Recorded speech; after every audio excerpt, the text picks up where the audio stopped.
Tak perlu hafal pun sebenarnya. Tapi at least awak tahu macam mana formula ni keluar. Formula ni tak diberikan dalam exam. Awak tahu macam mana benda ni keluar dan awak boleh dirap very easily. Awak tengok cikgu lukis diagram ini, theta letak sini dan 90 tolak theta letak sini, dan you can get all these things very easily.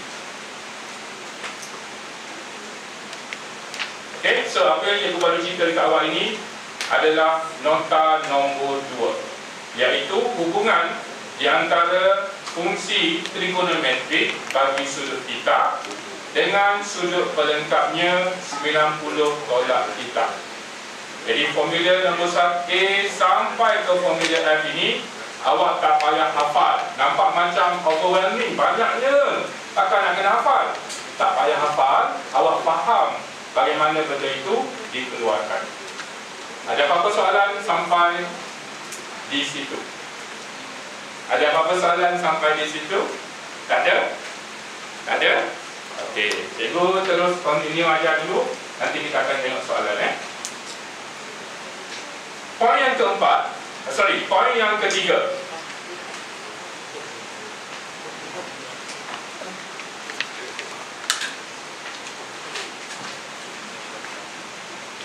Rakam video ke ambil gambar? Video. Video. Cikgu nak kena make up sikit.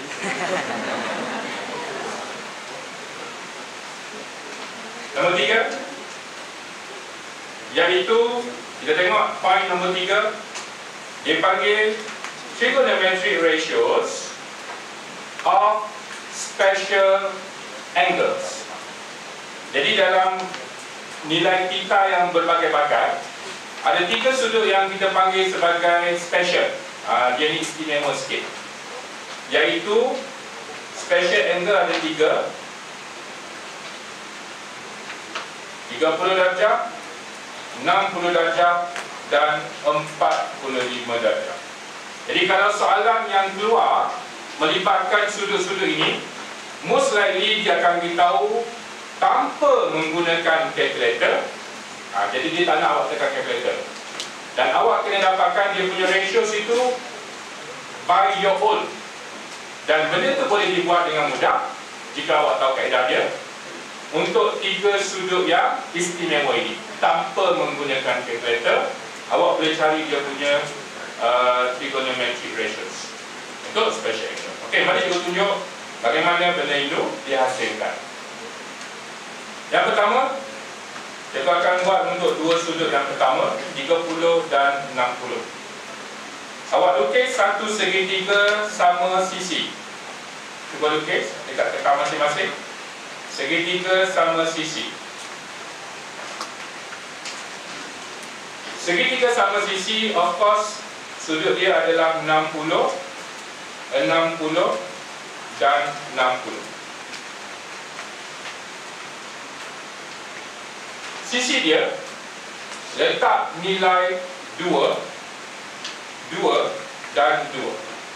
Kalau letak lain pun tak apa. Tapi yang paling mudah letak 2. Awak letak 10 ke, letak 1 ke, tak kisah. Asalkan segitiga sama sisi. Sebab nisbah dia tetap sama. Sisi berbeza-beza, nisbah dia tetap sama. Segitiga sama sisi, potong di tengah-tengah. Potong di tengah-tengah. Jadi sekarang awak sudah ada 2 segitiga yang bersudut tegak. Sudut yang pertama 60, sudut yang kedua 30 dan sudut yang ketiga 90. Ini yang kita nak. Sebab ini adalah special triangle melibatkan sudut 30 dan 60. Bila 2 dipotong kepada 2 bahagian, yang ini akan jadi 1, yang ini pun jadi 1 lah. Siapa boleh bantu cikgu? Sisi yang tegak ini nilai dia berapa? Angkat tangan kalau nak jawab. Sisi yang tegak dekat tengah tu jadi berapa? Yeah. Square root 3. Macam mana awak buat? Pythagoras theorem. Very good. Ini adalah right angle triangle. Of course, Pythagoras theorem can be used here. Boleh gunalah. Jadi dia kata square root 3 macam mana dia dapat square root 3? 2 kuasa 2 tolak 1 dan square root. Ini adalah square root 3. So ini adalah square root 3. Ibarat awak tahu macam mana nak guna Pythagoras theorem. Juga awak belajar di tingkatan 1 ke tingkatan 2. Ibarat masih ada dalam kepala lah. Okey, so mari kita tengok. Mula-mula cikgu ambil sudut yang 30 darjah, sin 30 darjah. Ini lagi adalah 1, opposite dia 1, hypotenuse dia adalah 2. So 1/2. Cos 30 darjah, square root of 3 per dengan 2. So square root of 3 per 2. Dan tan 30 darjah, 1 per square root of 3. So, tan 30 darjah ialah 1 per square root of 3. See, kita dah keluarkan tanpa menggunakan kalkulator. Sebab tu dia panggil sudut khas. Dan dia punya reciprocals lah. Kalau nak cari reciprocals dia, maksudnya cosec 30 terbalikkan lah, 1/2 terbalikkan jadi 2/1. Sec 30 iaitu reciprocal untuk cos 2/3, dan cot 30 ialah sec 3/1. Awak rasa boleh tak buat untuk yang 60 darjah? Boleh tak? Boleh? Boleh ke tak boleh? Cikgu buat untuk 30 darjah. Cikgu nak bagi masa 1 minit. Cuba awak keluarkan ke-6 ratios untuk 60 degree pula.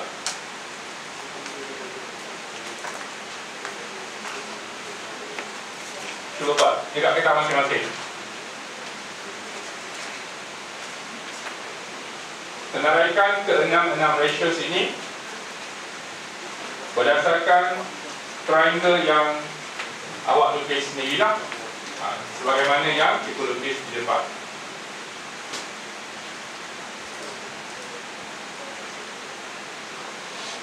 Okey, ini minimize sekejap.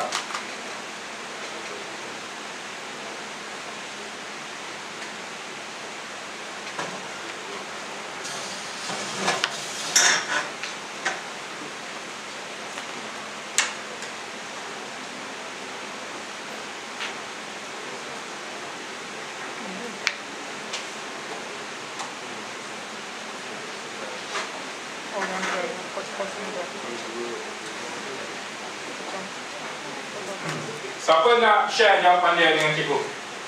Kat tangan. Okay. Untuk 60 degree, cuba senaraikan ke-6 ratios. Very quickly.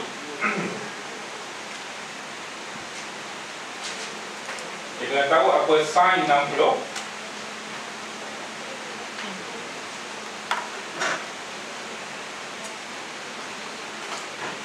Sec 3/2, very good. Cos 60 1/2, tan 60 sec 3, okay, very good. Dan dia reciprocals. Mana cikgu nak tahu cosecant, cikgu nak tahu secant, dan cikgu nak tahu cotangent juga.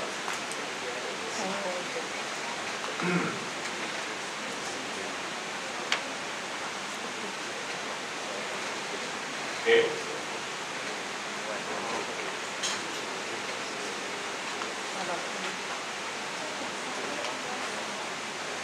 Okey, bukan yang gemuruh untuk sahabat awak. Good. Ya. Ada tak sesiapa yang ada problem nak keluarkan ke-6 ratios ini? Ada tak siapa-siapa yang ada problem? Semua jelas kan? Semua jelas? Okey. Jadi awak tak payah bergantung kepada kalkulator sangat. Untuk 30 darjah, 60 darjah ni sebenarnya you can do by your own easily without using calculator. Bermula daripada segitiga sama sisi, potong 2, dapat 30 dan 60 darjah. Daripada situ awak akan dapat all the ratios. Okay. Settle yang ini. Sekarang kita tengok yang ketiga, 45 degree. Bagaimana kita nak bina suatu segitiga yang mempunyai 45 degrees? Ada idea tak? Kita nak bina segitiga ini maknanya secara logik lah. Kita bukan guna protektor ataupun jangka lukis ke apa. Kita nak bina dia dengan rakaran tapi dengan tepat.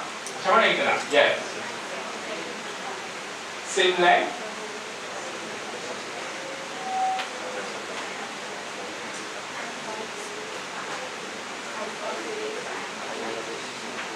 Isosceles triangle awak akan dapat 60 dengan 30.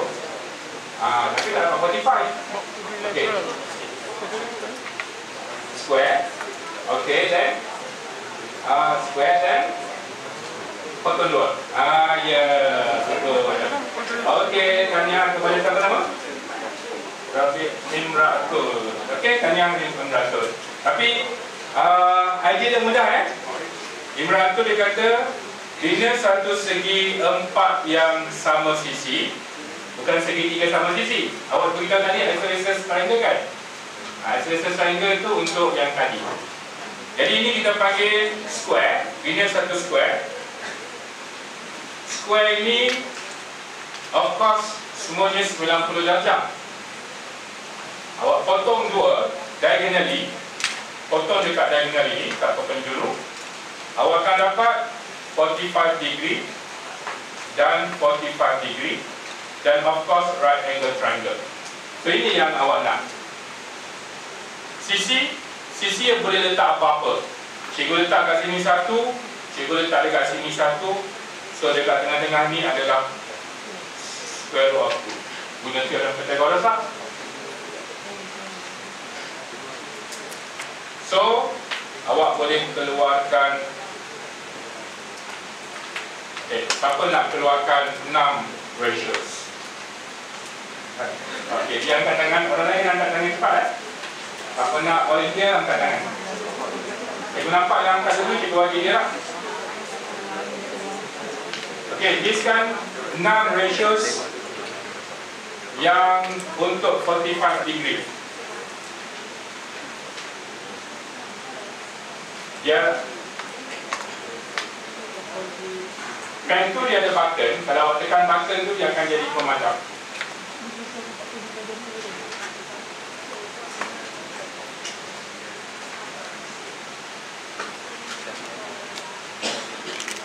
So sin 45 degree adalah 1 over square root of 2.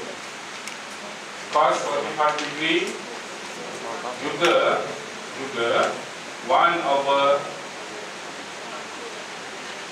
square root of 2. Okay, bagus. Tan 45 degree ialah 1. 1 over 1 adalah 1 lah. Cosecant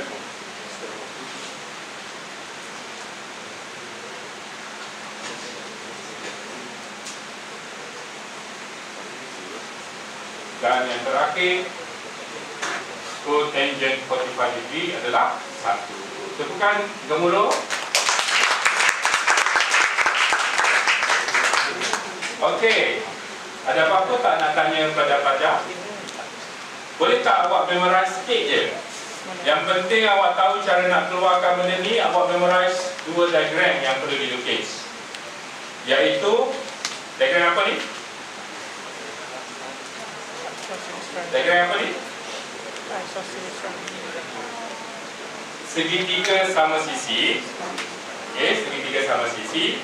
Dan segi 4 sama sisi.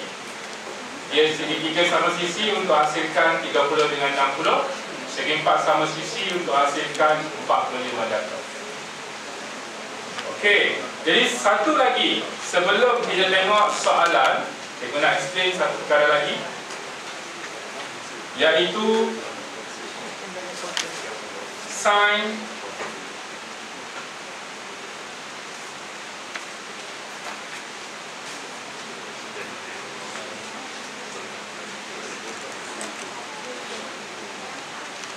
signs of ratios.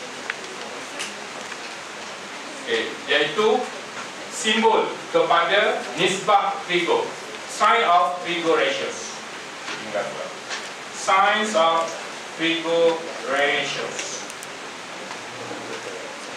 of any angles.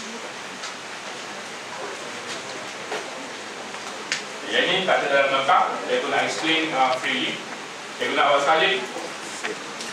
Pertama, kita tahu bahawa bulatan lengkap ialah 360 darjah. Dan kalau kita bahagikan bulatan lengkap ini kepada 4 bahagian, kita akan dapat 4 quadrants, ataupun dalam bahasa Melayu kita panggil 4 sukuan. Yang sukuan pertama terletak di sebelah kanan atas, iaitu di antara sudut 0 darjah dan 90 darjah. Ini kita panggil kuadran pertama.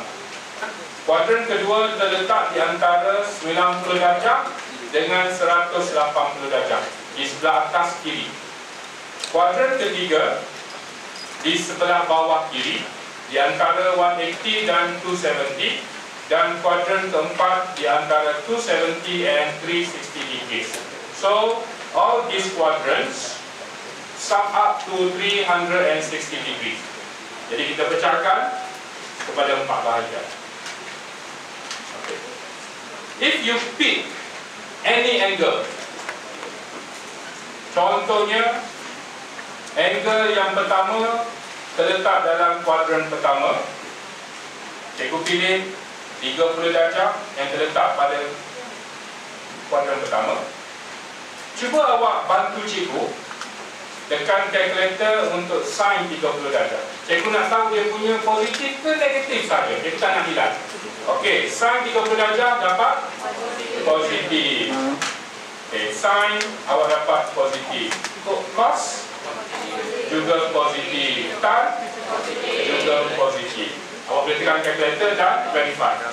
Okey, ambil satu sudut lain within this first quadrant. Sebagai contoh, cikgu ambil sudut yang kedua, nilai dia 70 darjah, for example. Dan bila tekan kalkulator, kita dapati bahawa nilai sin dia pun positif, cosine dia pun positif, dan tan positif. Dan of course, kalau tiga ni positif, dia reciprocals pun akan follow lah. Kalau sin, dia punya cosecant tu akan follow sin. Kalau cos, secant akan follow cos. Kalau tan, cot pun akan follow. Jadi dia kalau cikgu sebut 3, bermaksud yang pasangan reciprocals pun akan follow. Jadi untuk yang kuadran pertama, awak akan dapati bahawa ke-6 ratios adalah positif. Okay, cuba pilih satu sudut yang berada dalam kuadran kedua. Cikgu ambil sudut yang ketiga ini, nilai dia sebagai 120 degrees. Tekan kalkulator. Sin dia dapat positif ke negatif? Positif. Dapat positif. Bagaimana dengan cos dia? Negatif. Negatif. Bagaimana dengan tan dia? Negatif. Tan pun negatif. Jadi of course, kalau cos negatif, dia punya reciprocal iaitu secant akan jadi negatif. Tan negatif, cot pun akan jadi negatif. Dan sin positif, cosecant akan jadi positif pula. Dia akan ikut okay. Jadi pay attention. Dekat kuadran kedua ini, kita akan dapati bahawa sudut-sudut yang berada dalam kuadran kedua mempunyai nilai sin positif dan dua lagi itu negatif, and dia reciprocals akan follow sama. Okay. Mari kita cari satu lagi sudut yang berada dalam kuadran ketiga. Cikgu ambil satu sudut 210 darjah. Cuba tekan kalkulator. 210 darjah. Sin dia positif atau negatif, guys? Negatif. Negatif. Okey, bagus. Cos dia positif ke negatif? Negatif. Negatif juga. Tan? Positif. Positif. Okey, yang keempat. Ambil satu sudut daripada yang keempat. Katakan cikgu ambil sudut 290 darjah. Okay, sign positif ke negatif? Negatif. Cos? Positif. Tan? Okay, negatif. Okay, what happen kalau sudut itu lebih daripada 360 darjah? Contohnya, kita bernilai 580 darjah. Okay. Cikgu nak tanya, 580 darjah ni terletak dalam kuadran ke berapa? Yes? Kuadran ketiga. Okey. Kuadran ketiga. Macam tadi lah yang kita belajar awal tadi. Benda yang sama Kuadran ketiga. Jadi kuadran ketiga apa yang akan jadi positif? Tan positif. Yang lain negatif. Okey. Jadi samalah. Kalau dia pusingnya lebih daripada 360 ke, lebih daripada 2 rounds ke, 3 rounds ke, whenever ataupun di mana dia mendarat, dia berhenti dekat mana? Dia akan follow sifat kuadran itu. Dia mendarat dekat kuadran ketiga, walaupun nilai dia besar, dia mendarat di kuadran ketiga, dia akan follow sifat kuadran itulah. Okey, satu lagi. Kalau theta yang seterusnya negatif 790 darjah, bagi tahu cikgu apa yang positif dan apa yang negatif. Boleh angkat tangan siapa nak try. Negatif 760 darjah. Apakah ratio yang positif? Kuadran ke berapa dulu? Kuadran keempat. So apa yang positif? Cos yang positif. Okey, congratulations. Sama tak orang lain? Kuadran keempat, sama tak? Tak sama. Sorry. Sama ke tak sama ni? Kuadran keempat. Kita tak tahu. Tak sama. Sama. Tak tahu, tak sama. Okey, tak apa. Mari kita tengok, apa ni dah, nombor besar sangat kan? Okey, tengok. Cikgu nak tunjuk. Negatif 790. Pusing sekali negatif 360. Pusing sekali. Of course kena pusing arah clockwise lah, sebab sudut negatif. Kemudian pusing 2 kali negatif 720. Tapi ada ekstra berapa? Ekstra 70 lagi. So dia berada 70 dekat sini. So dia berada dalam kuadran keempat. So dalam kuadran keempat ini, yang positif adalah cos positif, yang lain semua negatif. Kalau tak percaya, cuba tekan kalkulator. Cos negatif 790 dapat berapa? Positif ke negatif? Positif kan? Dapat positif. Manakala kalau awak tekan kalkulator sin negatif 790 ataupun tan negatif 790, awak akan dapat nilai negatif. Jelas ke tak jelas? Jelas ke tak jelas guys? Jadi setiap sukuan itu ada sifat dia. Sifat ini awak jangan tertukar-tukar. Jangan. Sifat dia adalah unik. Sebagaimana kita negeri di Malaysia ni ada keunikan masing-masing. Orang Sabah unik dia ada Gunung Kinabalu. Orang Johor apa yang unik dengan negeri Johor ni? Yang tak ada tempat lain. Apa keunikan negeri Johor?